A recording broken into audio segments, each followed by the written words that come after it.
Le moins qu'on puisse dire, c'est qu'investir en immobilier est quelque chose de très populaire en France. Il y a de fortes chances pour que vous ayez déjà reçu ces conseils de vos proches ou amis. Investir dans la pierre, faire un Airbnb, retaper un petit studio, acheter pour faire de la colocation, ou encore acheter un bien et louer les chambres que vous avez en surplus, ce qu'on appelle le house hack en anglais. Cette pratique vous permet sur le papier de vivre chez vous tout frais payés, en réussissant même quelquefois à gagner un peu d'argent. Vous connaissez sans doute déjà la plupart de ces stratégies, mais vous n'avez probablement jamais entendu parler d'investissement solide en bourse à travers des ETF, bien que ce support d'investissement soit le plus pratique et le plus logique pour la majorité de la population, mais on y reviendra plus tard. Quoi qu'il en soit, tous ces investissements semblent alléchants au premier abord, car la croyance populaire nous dit qu'acheter un bien immobilier est un placement parfaitement sécurisé et qu'il n'y a qu'à emprunter un peu d'argent à la banque pour se lancer, car les rentrées d'argent que vous toucherez suffiront à coup sûr pour rembourser les mensualités de crédit, ce qui vous permet de vous enrichir sans rien faire.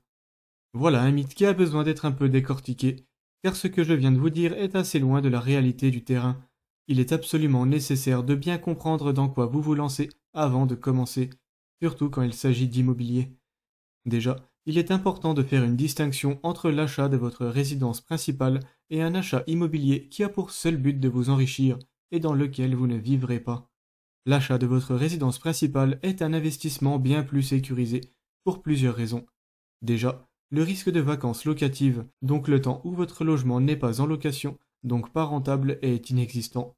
Et il en va de même pour le risque d'avoir un locataire qui ne paye pas ou dégrade votre bien. Notons rapidement que oui, il existe des assurances loyers impayées pour ces cas de figure, mais qui vous coûtent de l'argent et qui dégradent donc vos performances. De plus, acheter un logement assez ambitieux mais demandant beaucoup de travaux est également possible, car la seule personne à être pénalisée par des conditions de vie un peu précaires, c'est vous. À l'inverse, mettre en location un bien qui n'est pas nickel ou presque n'est pas une option viable. Soit dit en passant, l'achat de votre résidence principale est rentable pour deux raisons. Vos loyers n'augmenteront jamais, si ce n'est la taxe foncière, mais c'est presque négligeable. Et votre bien prend de la valeur avec le temps, bien sûr. Ces deux paramètres rendent l'achat de votre résidence principale particulièrement satisfaisant sur le long terme. Et un tel achat vous assure quasiment à lui tout seul une retraite paisible. Par contre, la liste des côtés négatifs à un investissement pur en immobilier est immense. En voici la liste. D'ailleurs, n'hésitez pas à commenter si vous estimez que j'en ai loupé un ou si vous n'êtes pas d'accord. Pour commencer, vous devrez sélectionner le type de bien qui est le plus en accord avec votre profil. Généralement, plus vous investissez de votre personne et plus le bien sera rentable.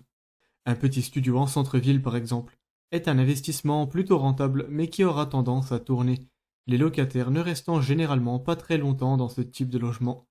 Le risque de vacances locatives est donc plus élevé et vous devrez assez souvent chercher de nouveaux locataires qui correspondent à vos critères.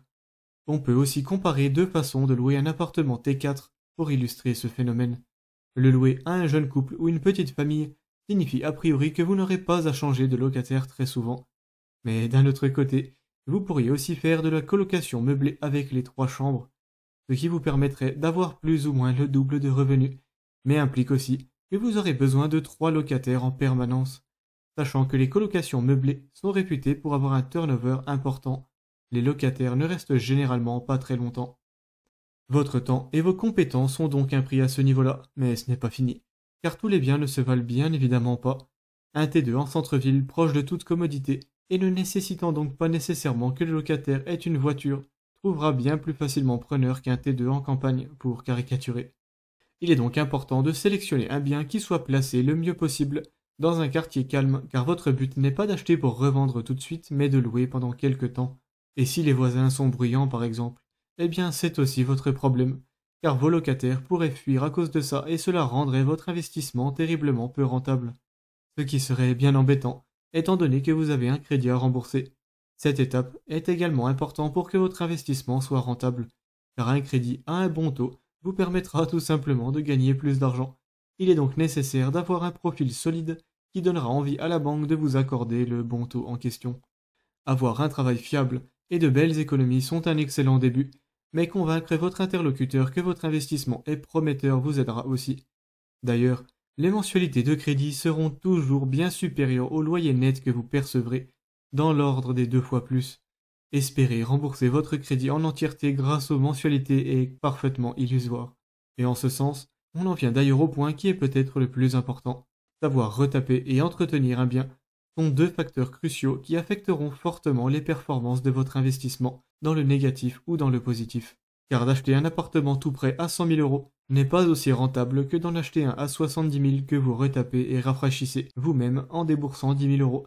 Dans ce cas, votre investissement de 80 000 euros est aussi rentable que l'autre à 100 000. Mais ce n'est pas tout. Car si les compétences en plomberie, électricité, jardinage, terrassement et bricolage en général vous permettent d'acheter peu cher et de remettre au propre vous-même, ces compétences seront également utiles pour intervenir sur le bien en cas de problème. Une fuite d'eau par exemple vous coûterait très cher à faire réparer par un professionnel qui se déplace exprès, mais vous coûterait une misère à réparer vous-même. L'immobilier a cette faculté à sembler si facile, car quelqu'un maîtrisant tous les aspects que je vous ai mentionnés arrivera très vite à s'enrichir et n'aura pas besoin de se prendre la tête outre mesure. En fait, le plus difficile est surtout de commencer, car vous avez soudainement besoin de comprendre et maîtriser plusieurs concepts, sans quoi votre logement sera peu rentable et vous mettra dans une position délicate vis-à-vis de votre crédit. Et si une telle situation devient réelle, vous regretterez sans doute de ne pas avoir opté pour un investissement passif, comme des ETF en bourse ou encore des SCPI, si vous tenez vraiment à investir en immobilier. Car oui, il est possible d'y investir de façon parfaitement passive, en passant par des sociétés civiles de placement immobilier, qui gèrent des biens plus conséquents inaccessibles aux particuliers comme des hôpitaux, des magasins, des bureaux, des entrepôts. J'ai d'ailleurs fait un guide à ce sujet que je vous invite à consulter si ça vous intéresse. Le lien apparaît en haut et sera aussi en description. Je vous propose maintenant de faire une comparaison rapide, de façon à avoir des chiffres pour illustrer tout ça. Comparons deux investissements immobiliers, l'un bien exécuté et l'autre non, ainsi qu'un placement en bourse dans l'ETF MSCI World. Tous sont de 100 000 euros et sur 20 ans. Le placement en bourse aurait grossi à hauteur de 815 634 euros s'il est aussi rentable qu'il l'a été historiquement, soit de 10,47% par an. Un investissement immobilier bien exécuté de 100 000 euros en vaudra réellement 120 000 après travaux et vous donnera des loyers de 800 euros, soit 9 600 euros par an, auxquels nous pouvons enlever 25% d'impôts et 1 000 euros de taxes foncières, donc 6 200 euros net.